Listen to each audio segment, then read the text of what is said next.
Okay, let's pick up where you left off, shall we? Dangerously close to the end of 4.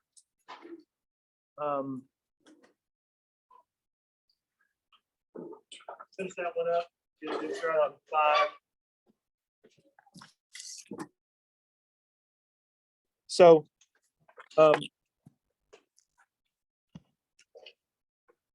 cancer, indeed, cancer, right? So we talked about tissues, right? So we kind of zeroed in on most of our tissues.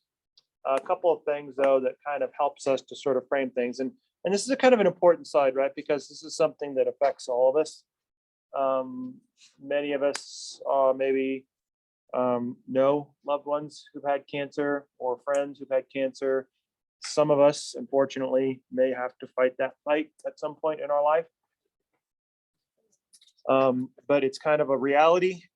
And so it kind of helps a little bit to sort of understand what it is exactly. So cancer, simply straightforward, is a disorder of cell division. That's what it is. So if you recall general bio, which you may if you took it, you may not if you didn't, but nevertheless, right, there's a lot going on with cell division. Where we all start off as a single cell and we become trillions of highly coordinated and regulated cells. And so the process of your 0 to 9 months, like when you're born, is all mitosis. It's cell division, right? So cell division happens all the time. And even now that you guys are adults and you're not growing anymore, you're still doing cell division, right? Because there are programmed replacements for some of your cells because they're consumable. Skin, for instance, is a perfect example, right? So you have your skin cells shedding all the time. You have to replace those skin cells. So you have to continue to make new skin cells. And that comes by way of cell division. But in all cases where you have cell division, it's always an orderly process, right? So you don't have cells that are just willy-nilly doing whatever they want. They're listening to instructions. They're dividing when they need to. They don't when they don't need to. But everything is well regimented, well controlled, and well regulated. And so cell division is normal, right? And you need it. But when you take a look at cancer, this is a situation where a cell, usually one cell, so it always starts off with one, essentially goes off the deep end and sort of bucks the regulation. So rather than listening to control and regulation the way it's supposed to, and only dividing when it's necessary, it just decides to do whatever it wants. It kind of makes up the rules. It goes rogue. And when it does that, it starts to divide without control, without regulation. And then you start to get problems. Okay. And then usually what will happen is they start to pile up because they're usually dividing a lot faster than normal. And they start to intrude on normal function. They start to become a distraction to the rest of your tissues, which is kind of minorly inconvenient at first. And then ultimately, if it goes without check, which is essentially what will happen, is cancer cells will always become such a distraction that they make the system completely dysfunctional. And that's how you die. Okay. So generally speaking, whenever you're taking a look at cancers, these cell divisions, you have different types of epithelial cancers. And then obviously you have all sorts of different types of cancers. Anywhere there's a population of cells in particular where there's a lot of cell division is subject to potential cancer. They can go off the rails. But we have two different types, large types of cancers. Carcinomas, which are typically epithelial cancers, right? And we usually think of epithelial, and it's fine as your cutaneous membrane. You usually think of skin, right? That's probably the first thing you think of. But remember, there's epithelial liners all the way throughout your body. There's epithelial tissue everywhere in your body, because remember, epithelial tissue is not just liners external, but also liners internal. So everything has an epithelial a piece to it.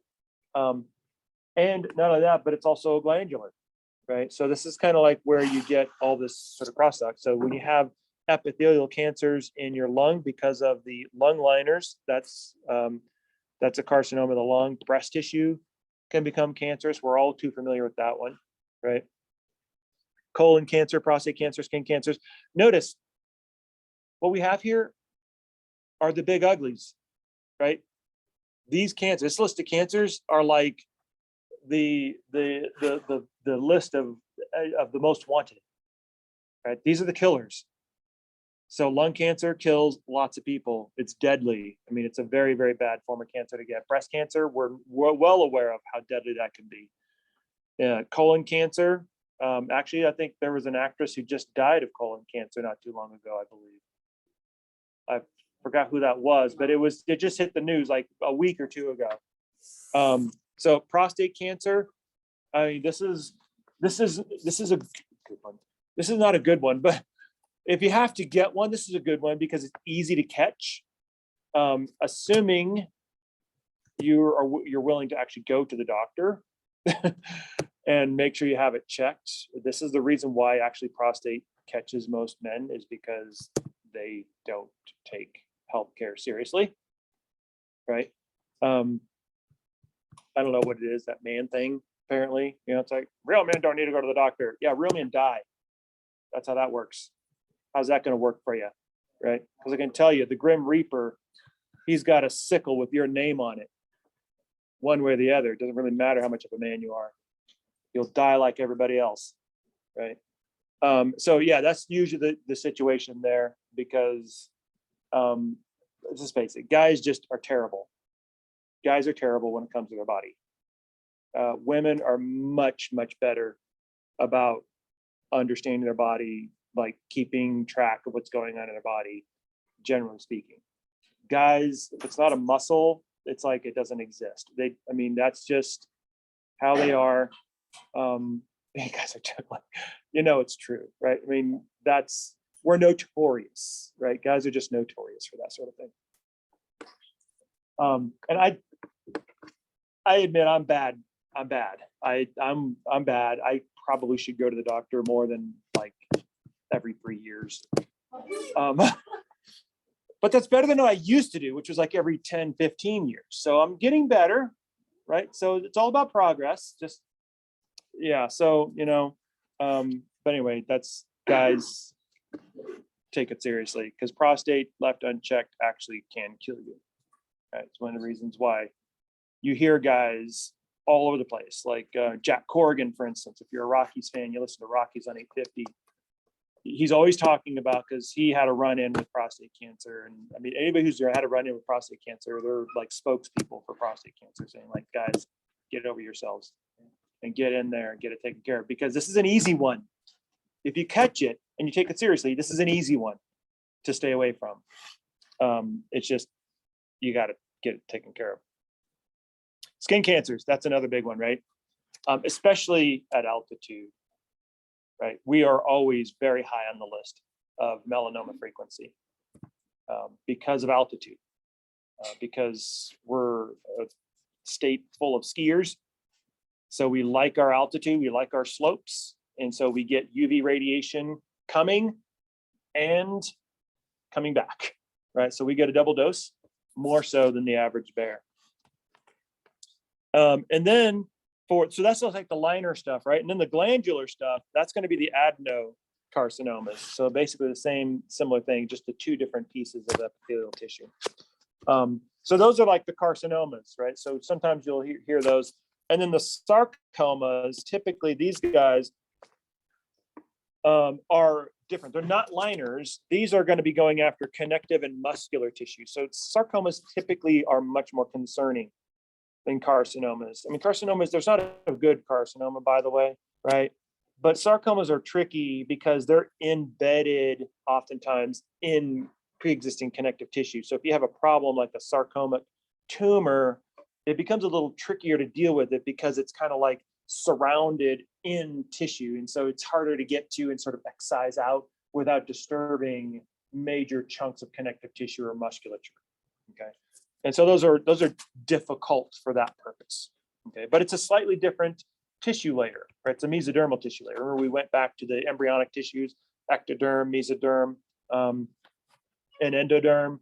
This is a mesodermal related thing. Aging. Who doesn't like aging? Everybody should raise their hand, right? Life was always much better when you're younger. So Yeah, right. It's there's several industries that have grown up around that one. Not just a few. So what happens exactly on your tissues as you age? Well, this is important, right? Because this is kind of like the story of basically being alive. This is the benefit that we get for being alive in the universe on this planet. It's just the way it is. But everything gets worse. I mean, I would like to say that there's good news, right? But there's not really. Aging is kind of like managing things that are falling apart. That's kind of what's happening. Right. I know. Seriously. I love it. I love it. Right. And yeah. And they've got colorful duct tape. So you can really kind of snazz yourself up a bit. Right. So what's happening then? Right. Well, your cells are dividing more slowly, right? The ones that are replacing themselves, they divide more slowly. So that's going slower. Blood cells, they're not producing quite as efficiently as they used to. Your body doesn't heal as quickly. Right? Because remember, that requires tissue like fibroblasts to lay down new connective tissue to heal that stuff up. That all goes much, much more slowly. Matter of fact, we know this, right? Because if you ever had to have surgery, a lot of times doctors say like, well, you need to get this done now while you're younger so that you can heal faster. Because if you wait and this has to come for you later on, it's not going to go as well because you're not going to heal as quickly as you would when you're younger. So that whole healing process, rebuilding current tissue, that's all going a lot slower. Your connective tissue, so this entire segment right here, the connective tissue issue, that's all going south. Matter of fact, that's actually one of the first things to go south. Right? One of the first and rudest realizations of the fact that I'm not young anymore. Imagine that. Was not when I was 40, but it's like when I was 33, which by and large isn't considered old, right? Because the first thing you feel go is your connective tissue. Because that's the spot in your body that is the subject of the most wear and tear throughout your life. So if you've been active and strongly athletic in your 20s and teens, guess what? Oh, your connective tissue is coming for you. It's waiting for you. Well, nobody really told me how hard tennis was on your knees. I learned that one the hard way. So that was my thing. I was like an avid tennis player all through high school, all through college. And yeah, that was rough. And I learned this the hard way when I went hiking. Right, going up's no problem. Coming down, oh my gosh. My patellar tendons were like, what is that? I mean, it was like I got shot. I mean, it's because you got so much constant pressure going down. And then the second you stop, and it's weird, it wasn't the pressure on my leg that caused the problem. It was when I took the pressure off. That's when I felt it. And I mean, it was painful. It was like, I gotta sit down. But it was like one of those ones that doesn't go away, right? So you just kind of suck it up and it's just like, it hurts bad. So I haven't, unfortunately, it drives me crazy. I haven't been as active a hiker as since then, right? So, but that was connective tissue. I knew exactly what it was. I knew which tendon it was. I'm like, and it wasn't a pop, it wasn't a tear, it wasn't an injury. It was, wow, you shouldn't be hurting like this, should you? It was both of them, actually, not just one, it was both. So yeah, that was like, okay, wait a minute, dude, how old are you now? I mean, this is like, you're only like 33, and this is like, okay, crap, connective tissue already, right? So yeah, so that's one of the first things to go. But guess, think about where you have connective tissue. Everywhere, right? So if your connective tissue is falling apart on you, oh honey, you're screwed. I mean, it is not good, right? Because I mean, your joints are going. That's the first part, right? Because of all that wear and tear. That's when I first realized for the first time that what you do when you're 20, you will live with when you're 40. Unfortunately, didn't know that. Know that now. unfortunately. Not very pleasant, but oh well, at least I'm upright. I'll take it. Right? So what about all of your flexibility, your elasticity? It's like a dried up piece of rubber. You're no longer elastic anymore, right? We've all seen that, haven't we? We've all seen like a dried up rubber band, right? That's kind of what you're turning into. Right? Are we all, see, we're all feeling good about ourselves now, aren't we? We're like, you're like, I'll tell the chair. It's like, funniest thing. I made my AMP1 class just like nearly suicidal. I mean, after I got done with them, it's like, we're just, all of a sudden you guys are flooding the counseling center here on campus with, it's like, dude, I had this class and man, it was like worse than death and dying class. But anyway, right.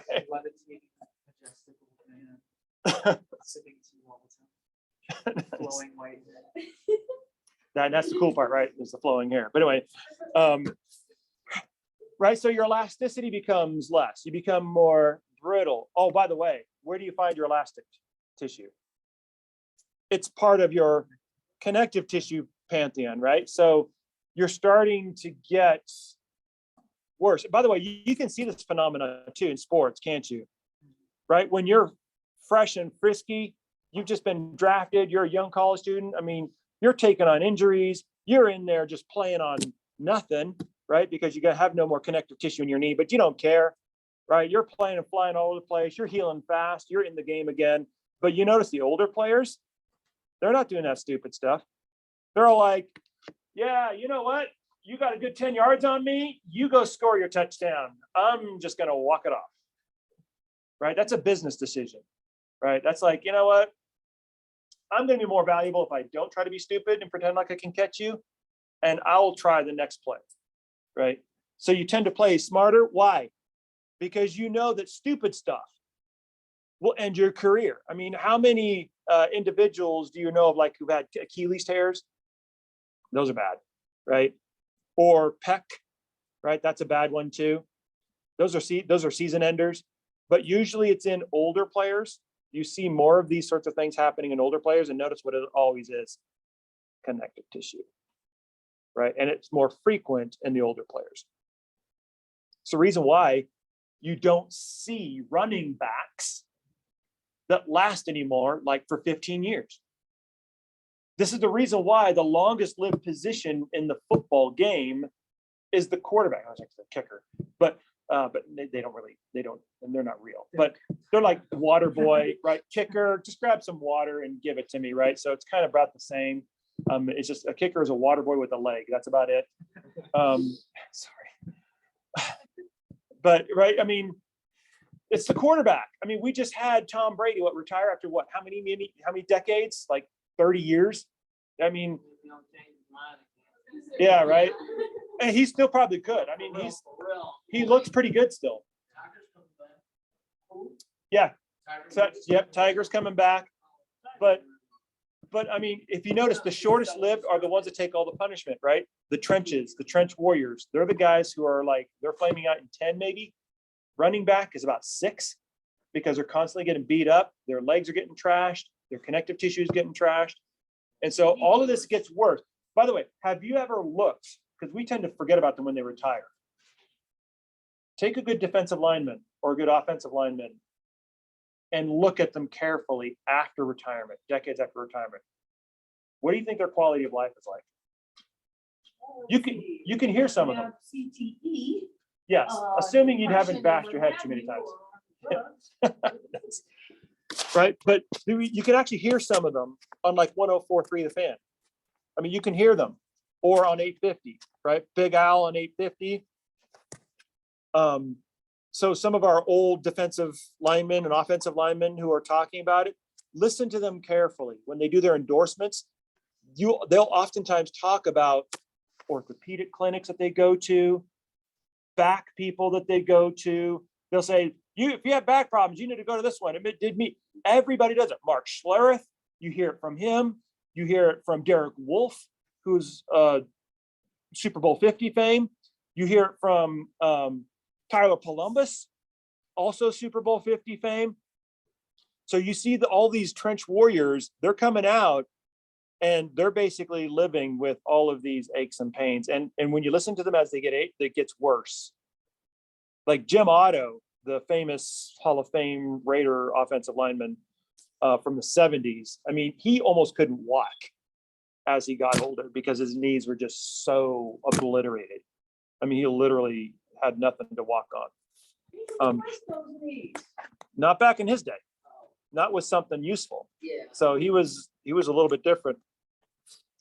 But let's take a look at where this elasticity happens. The skin is fine, right? But let's take a look at something more important. How about arterial walls? Skin is just annoying, right? Wrinkles, that's just annoying. Arterial walls, if you're losing your elasticity there, you're starting to dance with arterial stenosis. That's death country. That's what that is, right? That's Grim Reaper territory. So that's a huge thing. Of course, bone break, that increases, right? Why? Because your bone cells just aren't producing the way they used to. You get more osteoclastic activity, more so than osteoblastic or osteocyte activity. That balance between those two gets out of whack. And then eventually you start to deconstruct more bone, then you add, and that becomes osteoporosis. So essentially your bones start to look like pumice stones. And then eventually they're easier to break. And and that's the reason why, as you get older and you get a combination of all this stuff happening all at the same time. So it's like what you're seeing on your face is just sort of a superficial reminder of what's happening all throughout your body. Your face you can deal with, which is the reason why I think cosmetic surgery is just laughable. It's like, okay, yeah, great. So you look like a cat, but the rest of the more important parts of your body, the ones that you should really care about, are still a train wreck. So it's like, yeah, you've whitewashed your tombstone, but you're still a bunch of dead bones inside. You haven't done anything there, right? That's a biblical image if you're wondering where that came from. That was one of my more favorite moments, actually. I love that one. But of course, an A&P person would like that one, right? So I mean, who was talking about graves and whitewashed bones? Man, that's awesome. Right. So I mean, that's kind of what's happening overall. So if you think about it, actually, aging is not mysterious. It's just the slow and steady decline, the slipping of efficiency over time. Right. And we've been alive on this planet long enough to know that nothing lasts forever. Right. Even if you have a really efficient system, that can't last forever. And eventually that will get inefficient enough to where your systems will break down enough to where you're not going to be able to maintain enough physiological competence to stay alive. Wow, now that we're all good and depressed. Yeah, I think I'll have a drink now. Yeah, right. It's like, you know, dude, I was doing good until I came to class, and then Debbie Downer over here I just took it all down for you guys. So yeah, right. Stretching routine every day. So but that's kind of the important thing about that, right? Is I mean, obviously you can't make it stop, right? That's just that you can't do that because the universe is going, that's the direction of the universe. And if you take my general biology classes, you'll hear that. The reason why everything goes to kaput is because the universe is wired that way. Like at a universal level. I mean, Anthony's took my love and life. He knows exactly what I'm talking about, right? But that's the way it's wired, right? Everything in the universe is wired to achieve its lowest energy state because that's the most stable, everything. And that is a state of absolute deterioration. That's the lowest energy state, which is the reason why we all progress toward that lowest deterioration state, because that's our lowest energy state. And we can't keep that battle up forever. Our body does greatly. It does a great job, right? Replaces things. It's like, oh, I see you're falling apart. I'm going to replace you, right? It does a great job of that for a long period of time.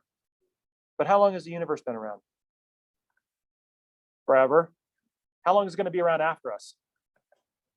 Forever. So, unless we kill it, yeah. But less.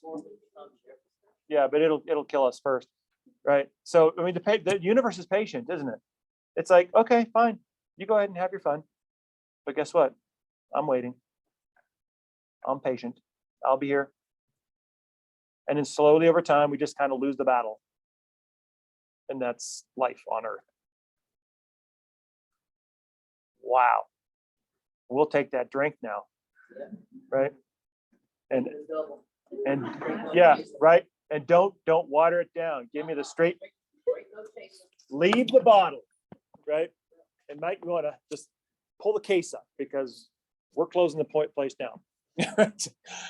Right. So that's basically what it is. Now, the reason why I say that isn't to depress anybody, although it does, and that's a lot of fun.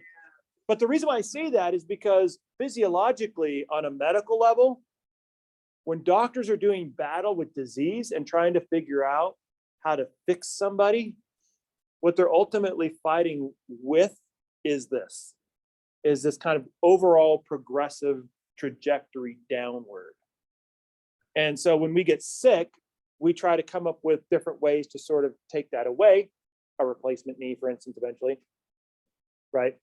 And we try to do our best to try to buy us time. That's kind of what medicine does, really, in a lot of ways, especially Western medicine, right? You don't really cure anything necessarily. In some circumstances you can, but you're really kind of buying time because, that's all we really can do, right? But that's kind of like what we're talking about. So when we're talking about things like working with a particular system, we have to understand that this is something that's going on throughout the body. So we may not die of this one because we kind of fixed this one over here, but there's other things in the body that may come and get us, okay? Because that's just all part of the whole ball of wax. Wow. Okay. Oh, it gets darker than that. I think Anthony could probably attest to that one. I mean, he's I think I have my general bio class just about on the brink. I got to sort of bring them back from oblivion. It's pretty fatalistic, but it's reality, right? That's just what we're dealing with. Everybody, if you're over the age of 30, probably you're dealing with aches and pains, and it gets worse, and you don't know where they're coming from. Like, drives me crazy. And the reason why I say that is because I'm at the point now where it's like, okay, wait a minute, what did I do to get this pain in my shoulder? I mean, it wasn't something cool, right? I mean, it's like I was asleep, and I turned over. Yeah, it's like, it's some stupid thing. It's like, it's not even cool, right? It's like, oh yeah, I was just shredding the slopes. It's like, no, it's not something stupid like that. It's like, yeah, I kind of sat up wrong, right? That's kind of what starts to happen. So it's not pretty, but anyway, that's it. That's wonderful. But anyway, so anyway, I'll just leave myself alone. Yeah, no. The upside of aging is you get smarter, hopefully, if you do it right. So it is true that, yeah, if you haven't slaughtered your brain when you were 20. Okay, let's take a look at the integument system, shall we? So now we're going to be focusing on skin, essentially, right? So skin, hair, nails, glands, and all that sort of stuff. So what do we do with the integument system? Well, it's pretty straightforward. Obviously, we probably are pretty well connected to the protection role, right? That's a good one. It protects everything inside of us from what's outside of us. That makes a lot of sense to us. UV radiation, organisms, water loss, things like that. Sensation. This is one you guys probably came to easily, right? But did you actually appreciate it? Think about it for a second. Your reality in your world, your brain is constantly trying to receive information from your outside world, right? And one of the major ways that you actually make contact with your outside world to bring in that information is through your skin. It's oftentimes the front lines for how you perceive your reality is through your skin. Think about it this way. In a lot of ways, if you think about those baby toys, those tactile baby toys, right? They got all the things that something fluffy and something rough and something smooth and all these little different textures so the baby can kind of get used to this idea of kind of feeling different things. And it's like, okay, that's great. So we just want to sort of teach them what rough is and what smooth is. But that's actually more of like a kind of a visual for us of the way we are actually throughout our life. We don't even realize it actually. But the baby isn't just saying like, oh, that's cute, that's smooth or whatever. They're actually like, it's like they're interacting and interfacing with this world that's unknown to them completely. And the only way they're able to gather information is by just sticking their little hand out there and then sort of feeling it and letting your sensors in your skin sort of wrap itself around and collect that information for whatever it is that you're touching. That never goes away. As we get older, we forget about it. But you're still constantly interacting with your external environment, trying to get a read on it and trying to make sense out of your external environment by touching. How many of you guys have said, here, I'll let you see this, right? Or you'll say, let me see that. And what do? You reach for it, right? You're like, whoa, whoa, whoa, whoa. Pause off. See with your eyes, not with your hands, right? Well, why? Because one of the ways that we interpret something is by our sense of touch. And just by touching it, it's like you can collect information on that more so than just looking at it. It gets worse than that, or better, actually. Just with ourselves, right? We are so visual. We can look at each other's faces, and we can tell. It's like I can read what you're thinking, right? Like it's all over your face, right? That sort of thing. But think about it. And this is usually, it's appropriate for Valentine's Day, right? I mean, think about it.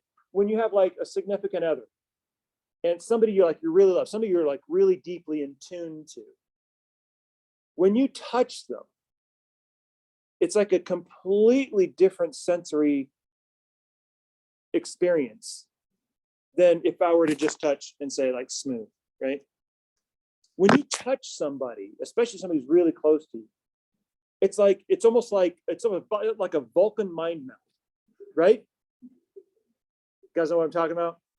You got to look that one up if you don't know. I mean, you got it. It's perfect. It's beautiful, right? But that's kind of what it's like, isn't it? It's like, it's not just touching and saying like, oh, wow, your skin is smooth. That's not what it's about. It's like it's almost like you can read. It's like, wow, what's wrong? Right? I mean, like the second you touch them, because it's like, there's so much information just in that touch, right? And so that's like something that you're always doing. It just gets more sophisticated as we get older, right? So that's kind of something that we have, and that sensation piece of it is really huge. Now, what we study here is kind of the easier stuff, right? But when your brain is locked into somebody and and you touch them, and that you just get that whole kind of Vulcan mind melt thing going, that there's things that are beyond what we see here that your brain is locking into. It's taking it all in. If you've ever been that close to somebody, it's like almost all of your senses are like firing at the same time. It's like you can touch them, you can smell them, you can see them, you can hear them. I mean, it's the whole thing, and your brain is just like on fire. You can like, I know what's going on, right? And that's part of that. That's a very mammal thing to do. That's a very higher order brain thing that we have going for us, right? But that's initiated by touch, right? So these sensors are basic, but they can be quite significant and quite rangy.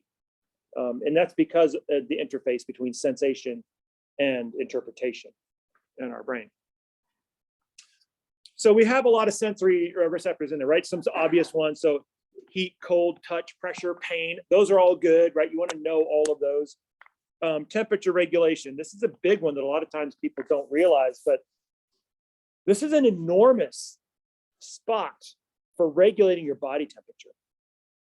So for instance, you can regulate blood flow through your skin And blood is basically where your body heat is. So there's two major localities for body heat. Body heat is largely generated by two different sources, by your skeletal muscles, right? And then also by your metabolism. Those are the two big heat generators in your body, and what basically creates this kind of core body temperature piece. And then that's basically absorbed in your blood, not like a chemical, but it's basically the heat is actually absorbed in your blood. And then that's circulated throughout your body.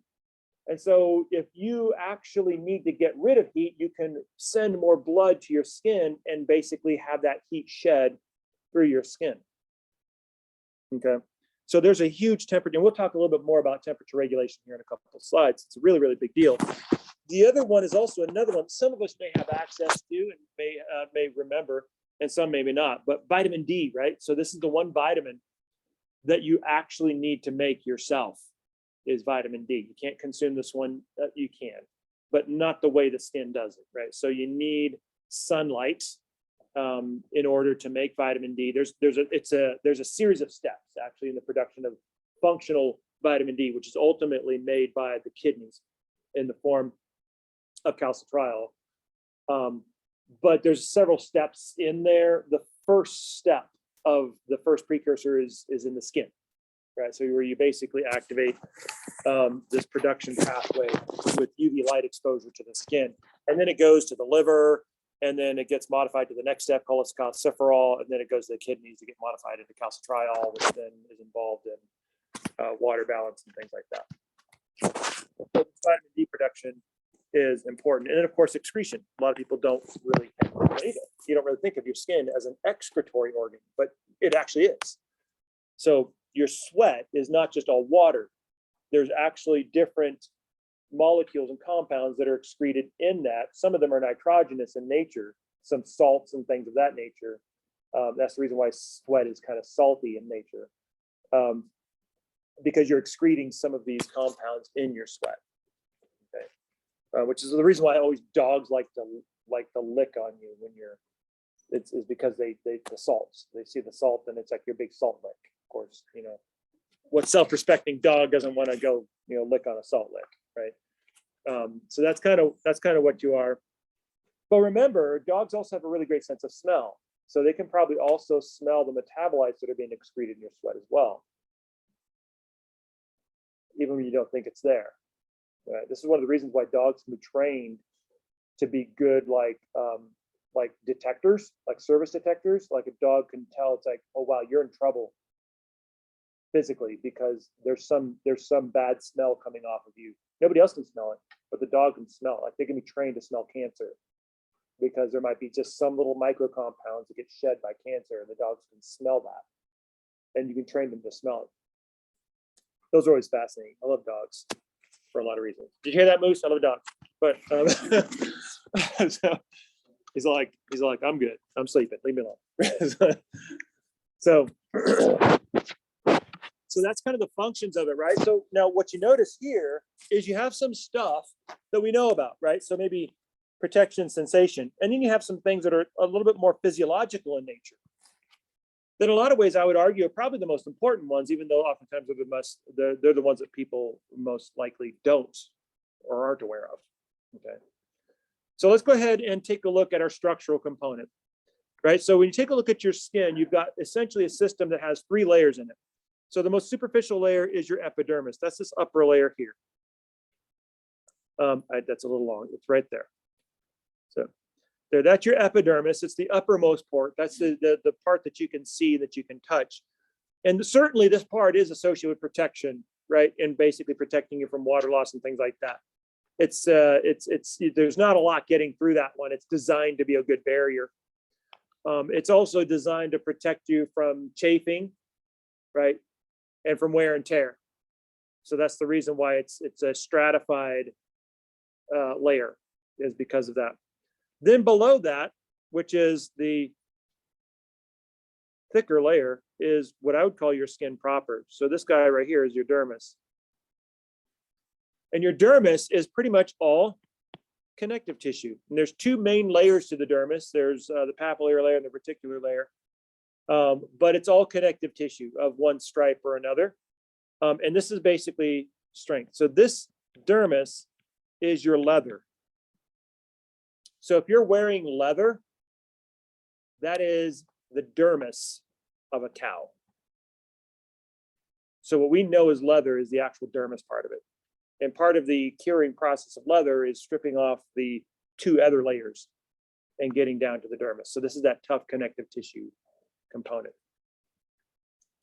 So if you've ever actually played around with leather, like a pelt or something like that, you notice it's really, really strong. I mean, and that kind of gives you an idea of how strong this connective tissue layer can be, how strong connective tissue can be, because leather is really strong. Okay. And it can be really thin and strong at the same time. And then below that, which is this little fatty layer down here, is your subcutaneous.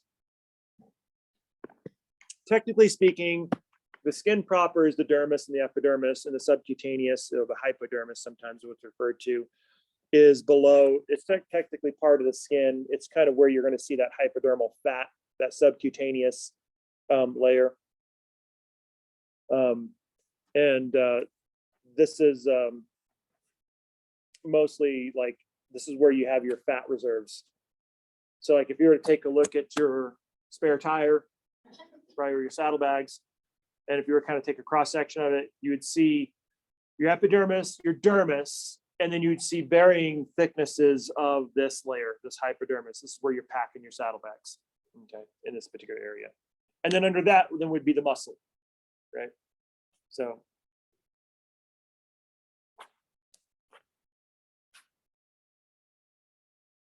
But there's a lot going on in there, right? Because you can actually see that there's a lot going on in there. So those are the three main layers. And before we get to some of the good stuff that's inside each of these layers, and let's face it, I mean, the majority of the good stuff is to be found in the dermis, right? That's where we're going to be finding a lot of the good stuff is in the dermis itself. But the epidermis is also important as well. So the epidermis is important to understand. Remember, we just, like we said, with the connective tissue, with cartilage and bone, remember we said that cartilage is avascular, bone is vascular. The epidermis is avascular. What does that mean? That means that it's going to be limited by its supply lines. That's always what you should see when you see the term avascular tissue, is that means that you're going to be limited in size and scope, because if you can't bring supplies with you, you're not going to be able to survive. And so as a result, your epidermis tends to be a fairly thinnish layer, relatively speaking, like relative, for instance, to the dermis itself. So nevertheless, it's composed of cells, and those cells have to eat. And the way they eat is by diffusion of capillaries that basically are filling the upper layer of the dermis. So the dermis is vascular, but you have to get your nutrients just by diffusion. Now, the important thing about diffusion as a process to remember is that diffusion rate is limited by distance, which is the reason why you can only get so far if you're based on diffusion. Here's a good example of that. Diffusion rate limited by distance. If I were to have a bottle of perfume and I opened it up, who's going to be the first one to smell it? Me, right? And then who's next? These guys, right? Who's last? Moose, right? Well, Moose will smell it because he's a dog. He's got a nose, right? But the rest of us, what? You guys, right? William, I know you guys are probably going to be the last to smell it, right? If you guys were like on the other side of campus, would you smell it? Why? You're too far away, right? So your ability to smell it is a function of distance. The further away you are, the less likely you are to get access to it. So if it was a matter of life and death for you to smell this perfume, then we would basically have a zone of life, wouldn't we? And that zone, that cutoff, would be determined by being too far to smell it. If you can't smell it, you're dead. If you can, you're alive. That's pretty severe, right? But that's probably what every perfumery wants, right? It's like, okay, you have to smell my perfume and wear it in order to live. That way I make lots of money. It's always about money, right? But the idea is you can only get so far away from me, right? Because if you get too far, you've outgrown your access to me. And so now you're screwed. Same thing's also true here. If you're a cell and you rely on diffusion from capillaries to give you your nutrients, then you're only going to be able to live in that zone of diffusion. The second you're too far away to get it by diffusion, you don't live. And so that's what we mean by the epidermis is small, because it's limited by this. That's what I mean by when you see avascular, you think you're limited by your supply lines, because it's resting on diffusion. Okay. And that can only get you so far. So obviously we have, it's our epidermis, epi, upon the dermis is what that means, upon the dermis. So we have epithelial cells, and these guys are going to be layered in strata. So we have different strata, so it is stratified layer. And of course, we're going to have our typical basement membrane. So we have our same epithelial liner construction that we learned about in the last chapter, right? Layers glued to a basement membrane, resting on top of connective tissue, right? In this case, that connective tissue is the dermis, okay? Notice the pattern. That's a recurring pattern. Now, what kind of cells are we going to find in this epidermal layer? Well, there's obviously going to be epidermal cells, so keratinized cells. So keratinocytes are what mostly is what you're going to find in epidermis. And so what a keratinocyte is basically a cell full of keratin.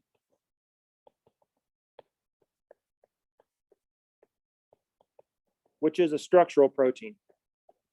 It's like cement, keratin is. So if you fill yourself up with keratin, it's clearly a structure. You're going for structure, but you're likely not going to live, right? Think of the victims of Pompeii. No, better yet. Think of the victims of the Dust Bowl. Ooh, that one's a little out there, right? Guys were like, wait, I kind of remember there being a Dust Bowl. Or some of you are like, I have no clue what you're talking about. A bowl of dust, right? Right, but so the Dust Bowl, if you're wondering, was something that happened during the Depression in the 30s. And basically what it was is, I think it was a huge dry spell, essentially is what it was. And what happened was everything dried up. So all the vegetation dried up, which is what holds the soil in place. And you can get erosion of soil one of two ways. One is water erosion. Water will come in and sweep all the topsoil off and take it to a nearby stream or low point. The other way to get soil erosion is by wind. Ask like the Sahara, right? All those big sand dunes that are moving around, that's wind erosion. So the wind is basically just kind of moving those things in wave-like patterns. Well, what happened during the Dust Bowl is there was such a huge dry spell that all the vegetation dried up. There was no more vegetation to hold the topsoil in place. And so they got really big windstorms coming through, and it would just basically create these massive dust storms, just like you have in the Sahara, by the way, big sandstorms. Oh, this was all topsoil, stripping all the topsoil off of the ground and engulfing entire towns. And these poor people who had nowhere to go, I mean, it was like, the 30s. I mean, they were having to live in these massive dust storms and inhaling all that dust. And I mean, it was just like they would have dust everywhere and they'd be inhaling it. And what happened was, after the Dust Bowl, you had this huge spike of respiratory distress syndromes. Why? Because they had inhaled so much dust that the dust actually mixed with the fluids inside their lungs and created like a wet cement.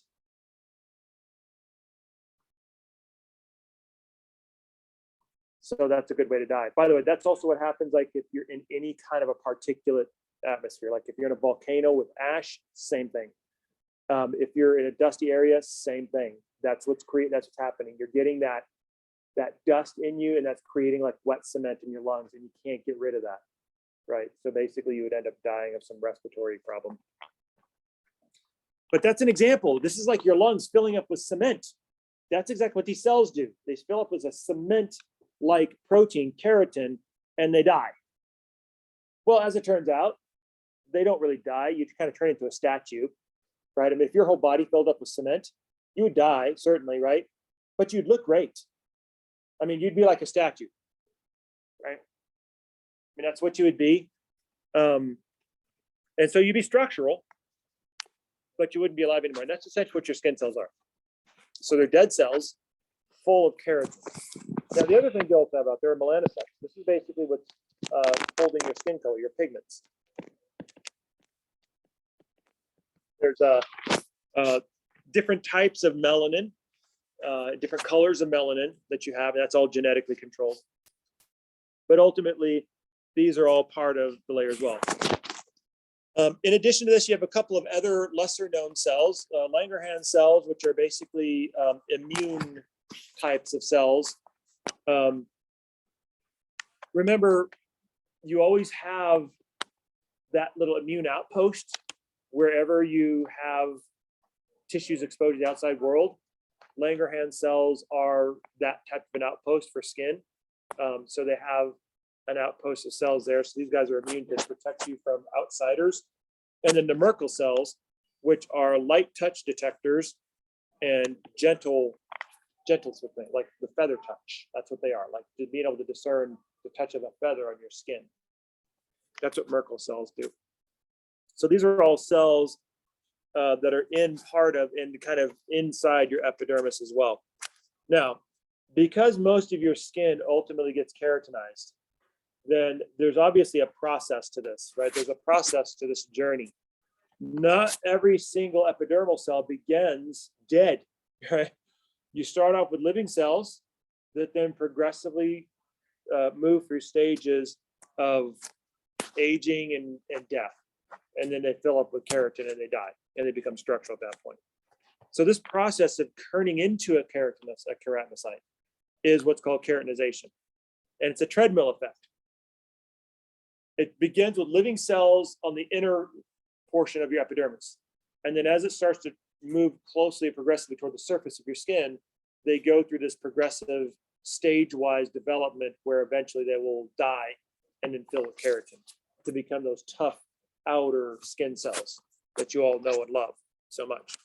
So to understand that process of keratinization, you have to understand the different epidermal strata. So what we're going to do is we're going to start from the inside out. That is the most deep, the deepest layer. The deepest layer of your epidermis begins with the stratum basale.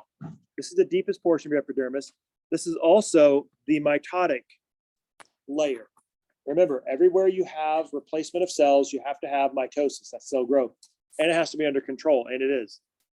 So your new source of cells for replacing your old skin that sloughs off is from this particular layer, the stratum basale. That's the reason why sometimes you hear in older textbooks, the germinativum. I can never get that one right the first time. That's why I never say it. It's the stratum basale, right? This is the active germ layer that's adding new cells. And so roughly, if you take a look at rating, like the process or how fast this is happening, you're talking about maybe once every 2 weeks or so. Is how long it's going through mitosis. So it creates a new batch of cells every 2 weeks or so. And then typically what happens is this is a group of what's called stem cells, right? So this has stem-like cells in it. Now, this is what happens when you have these like stem cells in there. A stem cell has the same pattern regardless of what it is. When a stem cell goes through mitosis, what's going to happen is it's going to make a carbon copy of itself. And it's going to form two identical daughter cells. But one of these daughter cells will be pegged to be the new stem cell. So you always hold one to make sure you always have a stem cell. That way you can always make new cells. The other one will go off and do whatever. It'll differentiate. It'll become whatever it is you need to become. In this case, a skin cell. Okay. Now, as long as you have that stem cell replaced, you can always make a new batch of cells. So stem cells always have the same pattern. They make their replacement, and then the other one gets destined to do whatever it is that you need it to do. Okay. And that's what's happening. That's what they're making here. That's the reason why they say that the stratum basale replaces it. One of the cells remains right? This is the new stem cell replacement. And the other one will go and become keratinized. This will become skin.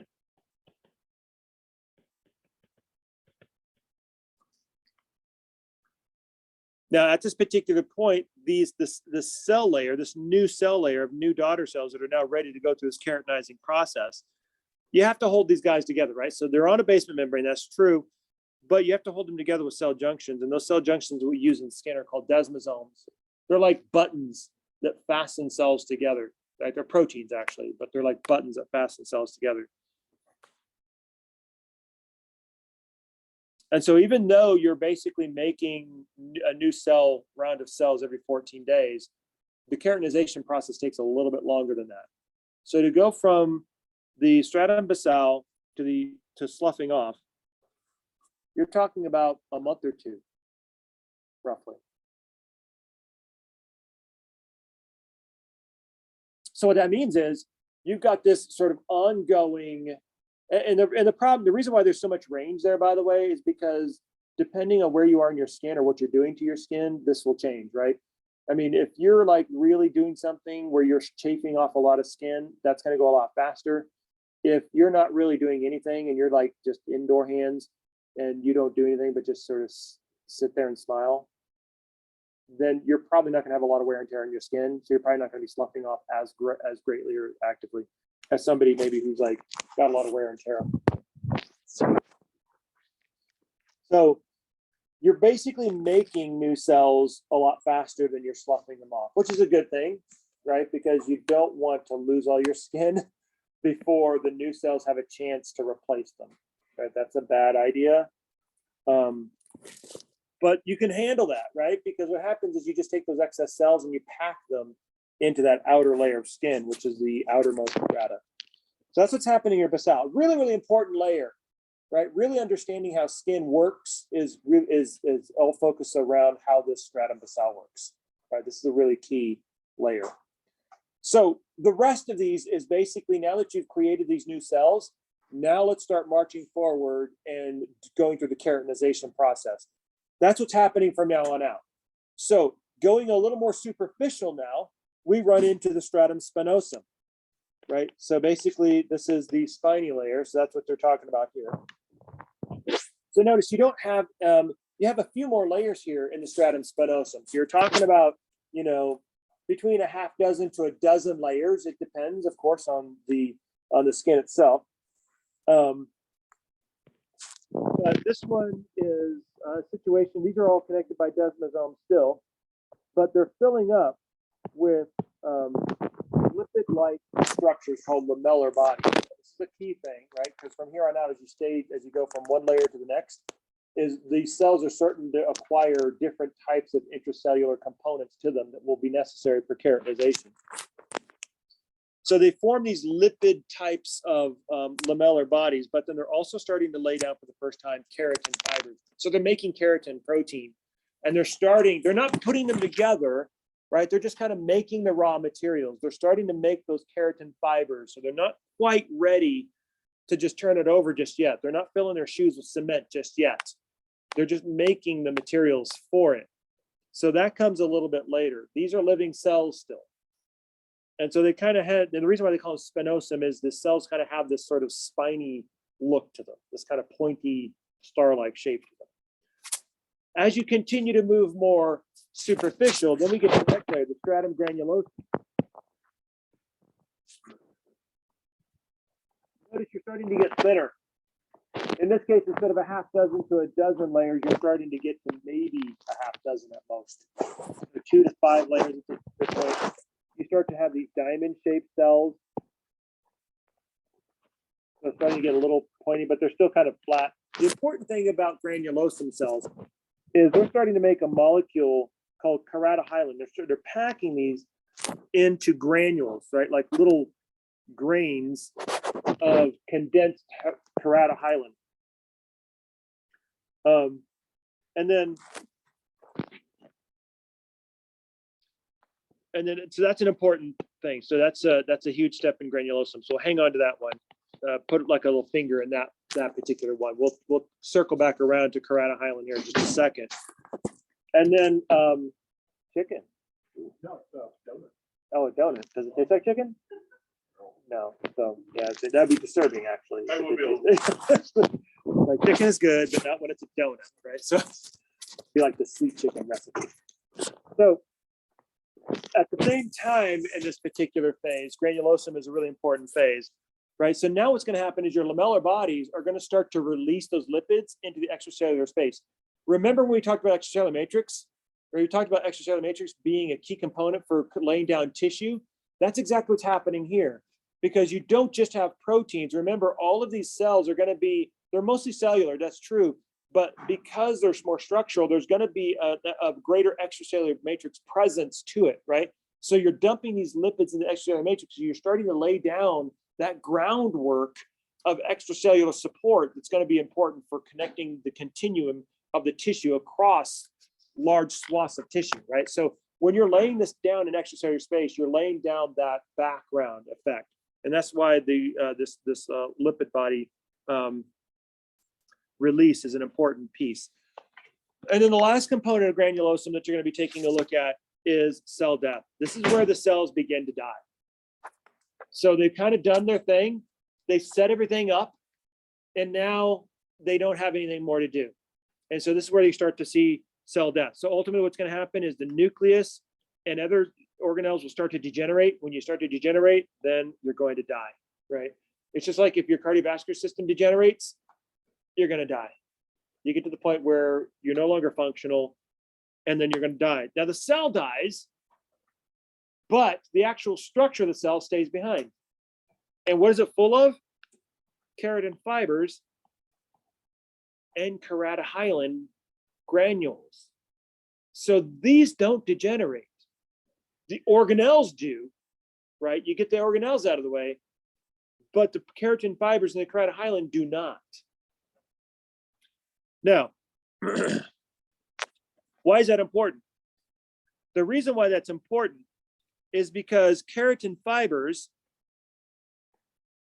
will form these kind of long sort of fibrous networks of keratin fibers. But that's not good enough, because what keratohyalin does is it cross-links keratin. So the keratohyalin will basically act as a cross-linker for these keratin fibers. And what is that going to do? It's going to tie it all together. And it's going to create this strong mesh.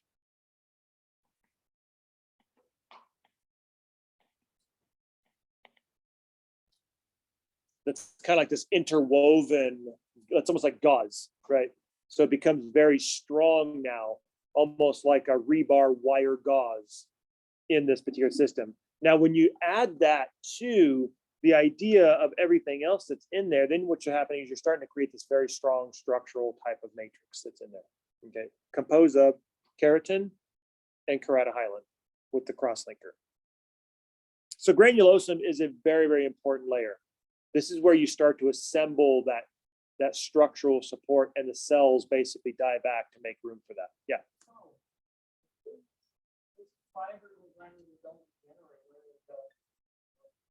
They stay inside the cell. They just sit there, and that's what makes your skin cells tough and kind of structural. That's what kind of creates that that layering effect that gives those outer skin layers their toughness.